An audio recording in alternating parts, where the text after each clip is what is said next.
Hello అండి, మేమైతే Gajuwaka store opening ని ఇంత గ్రాండ్ సక్సెస్ చేశారన్న సంతోషంతో పాటు ఈ 27న మా 17 స్టోర్ ని కాకినాడలో కూడా ఓపెన్ చేస్తున్నాం అనే ఎక్సైట్మెంట్ లో ఉన్నాం. మరి మీరు కూడా మిస్ అవ్వకుండా ఇనాగ్రల్ ఆఫర్స్ కోసం గోయాస్ కి వచ్చేయండి. అండ్ అందరూ బతుకమ్మ పండగ ఎలా చేసుకున్నారు, సావిత్రి గారు బతుకమ్మ పండుగ ఎలా చేసుకున్నారో వీడియో మనతో షేర్ చేసుకున్నారు.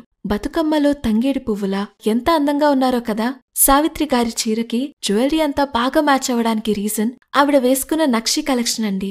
దీంట్లో మెయిన్ హైలైట్ కాసుల హారమే. చిన్న చిన్న బంగారు నాణాలతో కనిపించే ఈ హారం మన సౌత్ ఇండియాలో చాలా పాతకాలం నుండి పెళ్లి కూతుళ్లని అలంకరించడానికి వాడేవాళ్లు. కాసుల హారం, కాసుమాల, కాసుల పేరు, పలికే పదం వేరైనా సాంప్రదాయం ఒకటే. అచ్చం బంగారంలానే కనిపిస్తుంది కదా, కానిది 92.5 సిల్వర్తో తయారయి ప్రీమియం మైక్రాన్ గోల్డ్ ప్లేటింగ్ తో కోట్ చేశారు.